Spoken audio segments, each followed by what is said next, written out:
कभी सोचा है कि किसी देश का पूरा लीगल सिस्टम, मतलब उसकी अदालतें और कानून, किसी प्लान से नहीं बल्कि दो बड़ी ताकतों के बीच एक जबरदस्त टकराव से पैदा हुआ हो? सुनने में अजीब लगता है ना? पर भारत की मॉडर्न कानूनी व्यवस्था की कहानी बिल्कुल यही है। एक ऐसी कहानी जो किसी शांत लाइब्रेरी में नहीं बल्कि सत्ता के लिए एक बहुत कड़वे संघर्ष के बीच लिखी गई। ये सवाल ही अपने आप में थोड़ा अटपटा है। एक प्राइवेट ट्रेडिंग कंपनी और एक पूरे देश का लीगल सिस्टम बनाना, ये कैसे हो सकता है? लेकिन देखिए, भारत में ठीक यही हुआ।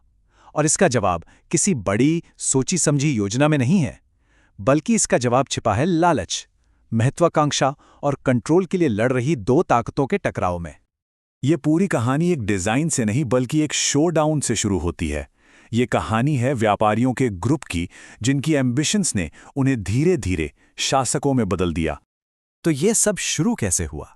इसकी शुरुआत हुई व्यापारियों के एक समूह से, जिनकी महत्वाकांक्षाओं ने उन्हें शासक बना दिया, और यहीं से सब कुछ बदल गया। देखिए, ईस्ट इंडिया कंपनी का उदय कितना तेज था। साल 1600 में वो सिर्फ व्यापारी थे जिन्हें व्यापार करने का एक चार्टर मिला था, लेकिन 100 साल से भी कम समय में 1668 तक वो अपने खुद के कानून बना रहे थे और अपनी अदालतें चला रहे थे। और 1772 आते आते उन्होंने अदालत सिस्टम भी बना लिया, जो एक प्रॉपर जुडिशियल स्ट्रक्चर था। ये एक ट्रेडिंग कंपनी से एक क्वाजी सरकारी ताकत बनने की एक अविश्वसनीय छलांग थी। अब यहाँ ये समझना बहुत जरूरी है कि उन शुरुआती दिनों में न्याय और कंपनी का मैनेजमेंट, ये दोनों एक ही चीज थी।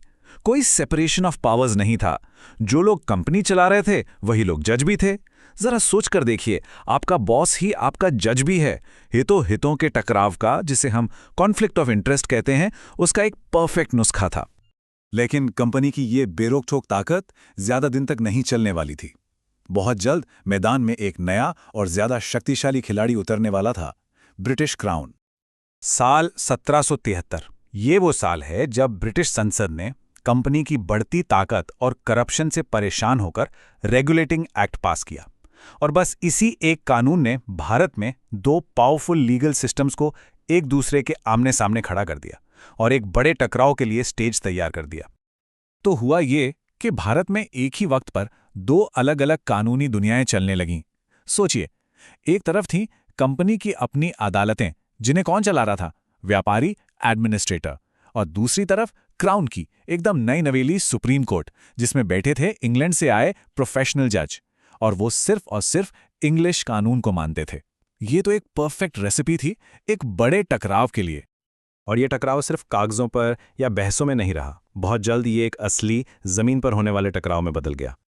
ये सब कुछ उबल पड़ा एक केस में, जिसे कहते हैं कॉन्सिजुरा केस, जो एक मामूली से कर्ज के विवाद की तरह शुरू हुआ था। वो देखते ही देखते एक सशस्त्र टकराव में बदल गया, जिसने दोनों कानूनी सिस्टम को लगभग युद्ध के कगार पर ला खड़ा किया। देखिए, ये विस्फोटक टकराव कैसे आगे बढ़ा।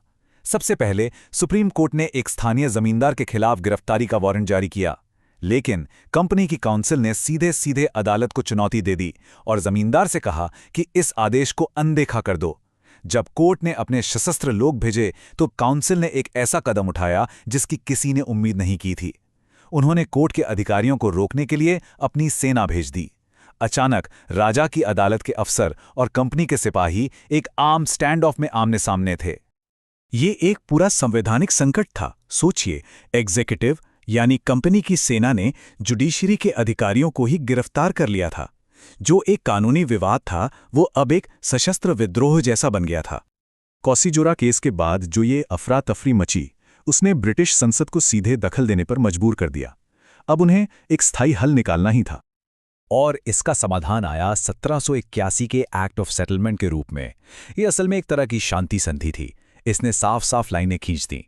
सुप्रीम कोर्ट की शक्ति को काफी हद तक कलकत्ता तक सीमित कर दिया गया, और सबसे जरूरी बात, गवर्नर जनरल और रेवेन्यू कलेक्शन से जुड़े मामलों को कोर्ट के अधिकार क्षेत्र से बाहर कर दिया गया। मतलब कंपनी को अपना राज चलाने की ताकत वापस मिल गई, जबकि कोर्ट को एक तय लेकिन छोटे दायरे में सीमित कर दिया गया। तो अब लक्ष्य ये नहीं था कि कोई एक जीते, बल्कि लक्ष्य था स्थिरता लाना, स्टेबिलिटी लाना। ये एक प्रैक्टिकल समाधान था जिसने दोनों सिस्टम को एक साथ काम करने पर मजबूर कर दिया। एक असहज लेकिन कारगर व्यवस्था जो दशकों तक चली। और यही संघर्ष और यही समझौता इसी ने आखिर में उस न्यायिक प्रणाली को आकार दिया जिसे हम आज भारत में देखते हैं।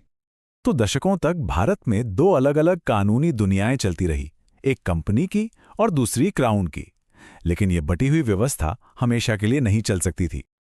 वो निर्णायक मोड़ आया 1861 में इंडियन हाई कोर्ट्स एक्ट के साथ। इस ऐतिहासिक कानून ने दोनों सिस्टम को खत्म कर दिया। कंपनी की अदालतें भी गईं और क्राउन की सुप्रीम कोर्ट भी, और उनकी जगह इन दोनों को मिलाकर कलकत्ता, मद्रास और बॉम्बे में नए यूनिफाइड हाई कोर्ट बनाए गए। ये वही संस्थान हैं जो आज के मॉडर्न हाई कोर्ट्स के पूर्वज बने। और यहीं हम इस कहानी के सार पर पहुंचते हैं। भारत की आधुनिक स्वतंत्र न्यायपालिका का जन्म किसी शांत, सोचे समझे ब्लूप्रिंट से नहीं हुआ था। इसकी नींव दो ताकतवर गुटों के बीच एक कड़वे संघर्ष की आग में रखी गई थी। ये डिजाइन का नहीं, बल्कि टकराव का नतीजा है। और ये हमें एक बहुत ही महत्वपूर्ण सवाल पर छोड़ जाता है। क्या कार्यपालिका और न्यायपालिका के बीच इस ऐतिहासिक संघर्ष की गूंज आज भी भारत में न्याय के रास्ते को प्रभावित करती है? ये सोचने वाली बात है।